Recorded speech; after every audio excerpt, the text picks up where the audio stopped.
My dear colleagues in Parliament, Shri S. Rajan Singh ji, Shri R.K. Ranjan Singh ji, Shri Rajan Singh ji is not here, our Minister of Education here in Government of Manipur. Shri R.K. Ranjan Singh ji and Maharaja Sanajo Ba Leshemba ji. Sorry if I pronounced your name a little. Sometimes this pronunciation is a typical problem. But I'm trying to learn Manipuri names and all gradually. And then we have Wulmang ji, our union. Our Health Secretary for the Government of Manipur here, Professor A. Santa Singh ji, Director of this Regional Institute of Medical Sciences, and my ENT professional colleague, the dear Medical Superintendent, also all the other distinguished guests, faculty members, the students, principals of the various colleges of nursing, dental and other institutions here, students, postgraduates, residents, researchers, all the hospital staff and friends from the media. Well, it's a very, very privileged moment for me just now, having inaugurated 4 big, huge facilities added to RIMS Manipur. And I think the history itself is showing so much of greatness for the institute, the way it is growing. Last time also, I remember I came for the convocation here in September 2019. But as a bonus, I was asked to inaugurate a couple of things, and I went in the afternoon and inaugurated a number of places which had already got, completed. And this time when I came, I inaugurated all these 4 facilities, the neurosurgery ICU, the nursing college, the nursing women hostel, and also the state-of-the-art 3 Tesla MRI, which I was told is probably the best not only in India but probably the best in the whole world. This is what the director told me. And while he was giving his description, he also told us that during the course of this pandemic itself, there are so many facilities which have been inaugurated by the Honorable MP also, by the Honorable Chief Minister also, by the Honorable Governor also. And while I was inaugurating these facilities today, he was asking me for coming back after 2 months for the inauguration of the dental college and so many other things. So there is no doubt that the institution is growing like anything. And when I saw on the in the slide presentation that there's a MD sports medicine starting here. You see, sports medicine is not something which is a routine specialty.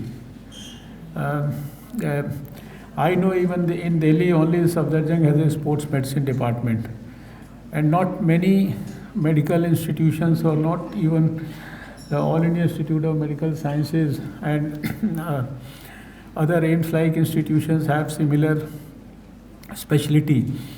So I think it's a very strong indicator of the growth of the institution.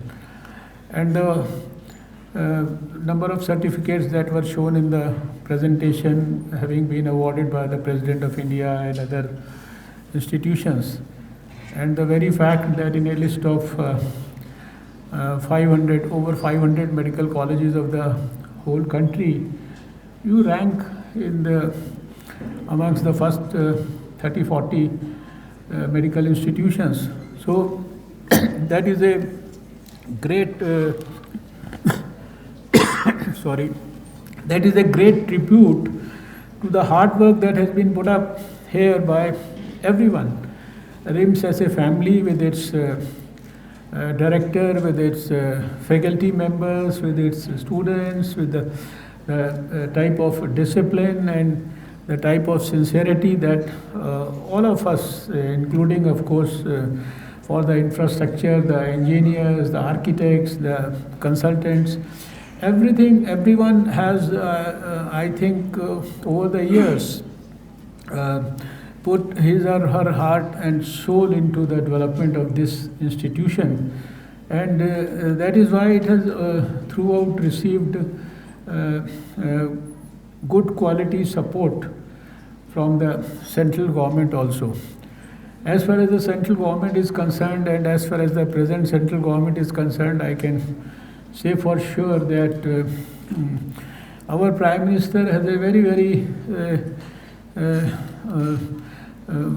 vibrant, I would say, beating heart for the Northeast people and for the development of Northeast. And we are witness to his concern that we have noticed in virtually every cabinet meeting since 2014, and he has been personally reviewing what all are the plans of the relevant ministers for development of Northeast. And you know, for last 7 years, almost on a regular basis, the various ministers in the Prime Minister's cabinet, they have been visiting Northeast continuously, consistently, and drafting plans, and not only drafting plans but ensuring their implementation. And the good thing is that Prime Minister is himself monitoring all these developmental activities, and therefore in every sector there is a great amount of change. It's not only happening inside RIMS only, but it is happening all across all sectors in all the northeastern states, whether it is for communication, whether it is for health, education, whether it is communication by air or by road or by rail, etc., etc. So yesterday, 2 days back itself, I had gone to Mon, one of the northeasternmost places in Northeast, which was described by the people there, that there's the northeasternmost corner of it. It's an area bordering Myanmar, and where I, along with the Chief Minister of Nagaland, had laid the foundation stone for a second medical college in Nagaland, and which is going to serve the cause of the underprivileged and the most poor have-nots in that area, and also will help the people of neighboring Assam, Arunachal Pradesh, Myanmar, and of course that particular district. So that in fact is the level of commitment of the present government. And when we thought of creating these 75 new medical colleges in 2019, when Prime Minister Modi was blessed second time by the countrymen, we decided that these 75 medical colleges will be created in areas which are either aspirational districts where the people have continued to suffer for years. They have been deprived of the basic health, education, nutrition, and all those facilities. And that is how the selection for these places was done. Another medical college under that scheme is going to be added in Manipur also. So, and the way from 2014 till now, you see, this auditorium reminds me of the. I can feel the. I said that in September 2019 also. I can feel the fragrance of the presence of Shri Atal Bihari Vajpayee ji in this auditorium many years back when he had inaugurated this auditorium. And I last time also had the privilege to pay my humble tributes to his memory by giving some water to the tree that was planted by him here in this campus on 21st May 1999. And today also I enjoyed the similar privilege. And we all remember that Prime Minister Modi was the Prime Minister Atal Bihari Vajpayee was the first one in this country to have thought of another AIIMS after the AIIMS New Delhi, whose history had been almost 50 years at that time. So at that time, under his leadership, the then Union Health Minister Sushma Swaraj ji thought of adding 5 more AIIMS. But under Prime Minister Modi, since 2014, we have now a list of 22 AIIMS in the country in various phases of development. And there is so much of other activity happening on the health front.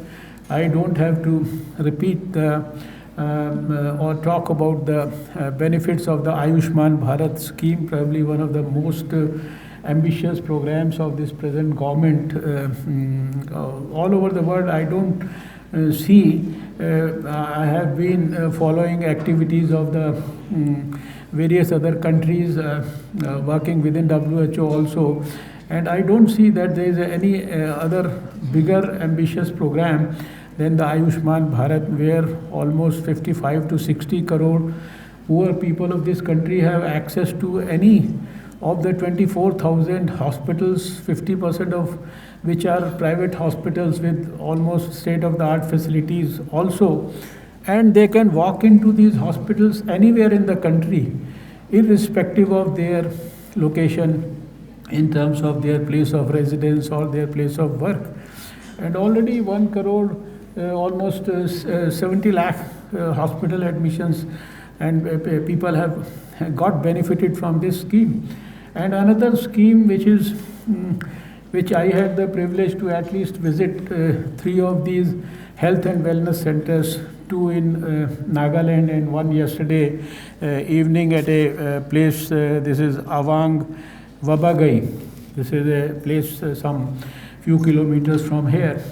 So this is a very, very ambitious program of creation of 150,000 health and wellness centers all over the country.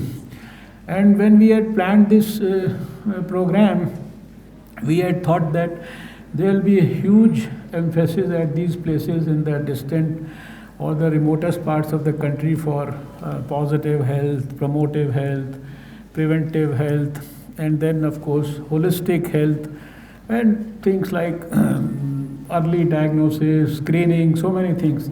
And unless you go to the health and wellness center and assess yourself, you cannot really appreciate the level of benefit that it is giving to the community. And I could really feel that while I visited these 2 places in Nagaland and another place in Manipur yesterday, how the health staff there, the community health worker, community health officer, and the doctor and the other supportive ASHA workers and the Anganwadi workers, along with the community people, the way they are trying to create a very good quality health movement, social movement for strengthening positive health in the country.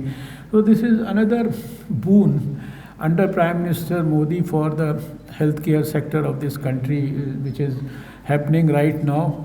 And you all know that Prime Minister Modi has a huge level of commitment for the health sector.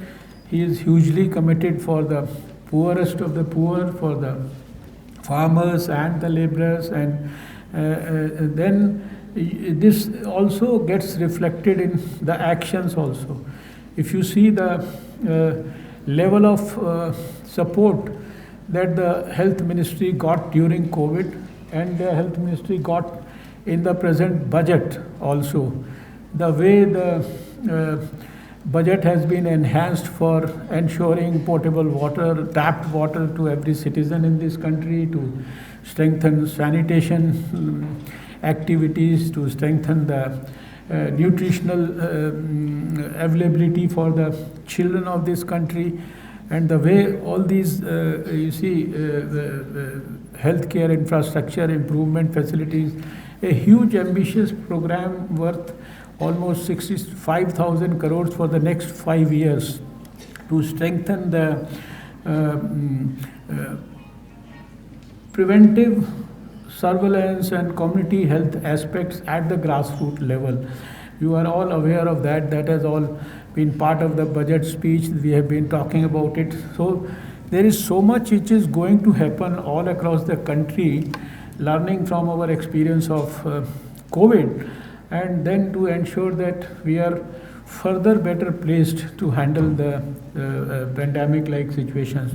So I will also use this occasion to, number one, thank all the medical students and doctors and nursing students who I was really touched that in spite of the scorching heat and all, they were just standing on the roads for, I'm sure must be for hours together, and then they could, I could feel the depth of their greetings and their welcome that they accorded to me. So I have to thank them from the core of my heart, and then I have to convey my gratitude to all of you, all the faculty, all the doctors, all the senior residents, interns, house surgeons, medical students, nursing staff, nursing students, other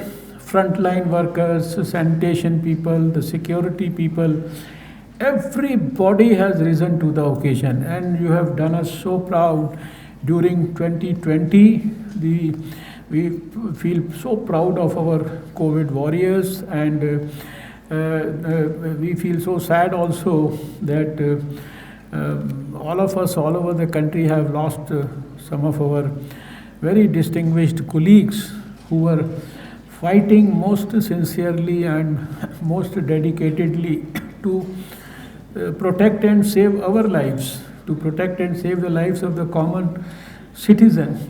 But the greatest tribute, I always say, is to the mothers and the family members of these COVID warriors like all of you, who in spite of the fact that they have seen over the last 1 year so many of our COVID warriors, our colleagues dying, they have seen how difficult it has been for the members of the medical profession to handle COVID situation. And in the initial stages, you know how much this whole issue got stigmatized, that the government of India had to take the emergency step of amending the Epidemics Diseases Act and to ensure that those who try to traumatize the feelings or physically or in any way insult or hurt the medical professionals, they are subjected to the most rigorous imprisonment. But in spite of the observations like this, which I am sure the mothers of all of us, They have seen that happening in the country, but I could not have right now, till now, even the example of one mother in this country or one family member of a COVID warrior who has told the COVID warrior or our doctor or the nurse that please stop treating these COVID patients. They are a huge source of risk for your personal life. So that is, I think, something so great. And this is also an occasion to pay our tributes not only to the COVID warriors but to their family members also, but to their mothers also. And it is because of the contribution of you people, the members of the medical fraternity, right from students to the postgraduates to the faculty members to the nurses. During the course of 2020, we all fought this COVID like a family. We adopted not only a whole of government and whole of society approach, but the medical community, which was also supported by the scientific community. They all fought like a family. And this is because of this spirit that we continued throughout the pandemic to have the highest recovery rates in the whole world. You see, right now, a recovery rate ranging between 97 and 98% is not a routine figure. And having one of the lowest fatality rate of 1.42, although we feel sad about, because for someone whose family member has lost his life during the COVID, for him there is no meaning of this 1.42%. For him it is 100% fatality rate. But even then, as compared to the most developed countries of the whole world, even big countries still continuing to struggle in a big way fighting COVID. Because of your contribution, our performance has been so good. Yesterday also I was talking to the Health Secretary Manipur, who is present on the stage. Day before I was talking to the Health Secretary in Nagaland and also the Health Minister. They said our COVID number is just in single digit now, and that's the usual normal story all over, except for some states where we see some sort of surge, because that also is mostly because people think that we have got a very good rate now, things are declining, we have got the vaccine now it is the time to relax. But as a professional, we know that it is not the time to relax at all. We cannot afford to be complacent on the COVID appropriate behavior front. That also we have to keep, number one, practicing rather than only preaching, and ensure that we are able to take care of this particular disease. We have been able to catch COVID virus by the horn and stop its progress, at least in India, in a big way. You will all remember that what the great scientists and the researchers who had come from abroad had predicted for this country in the month of March and April. Somebody predicted 300 million cases, somebody predicted 400 million cases, somebody predicted 5 to 6 million deaths, and they kept on predicting that. Even during their second interviews, they predicted the same in August, July. But it's all because of you. So I want to express my gratitude here.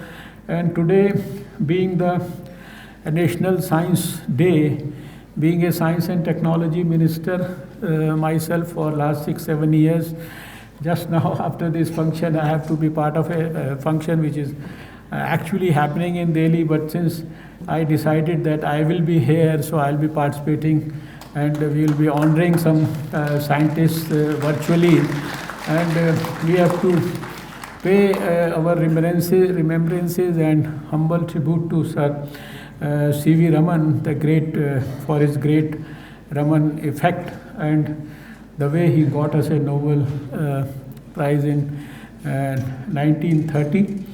For the scientific community, as a science and technology minister, I could appreciate that 2020 could easily be called as the year of science, because the scientific community, they rose to the occasion in a big way. In spite of whatever their mandate was earlier for research, they actually decided that they will have to contribute in a big way for fighting COVID, and all these ventilators and all those things that we have seen, that which we were in the phase where we were finding those shortages and all those things, kits we were importing at exorbitant prices and all. They got us everything, even developed new kits. We were the first ones to isolate the virus. Later on, we were the first ones to even isolate this mutation, to do the genome sequencings, and of course, with the support of Government of India, we also developed a fund of 900 crores for the COVID Suraksha. And today, we are amongst the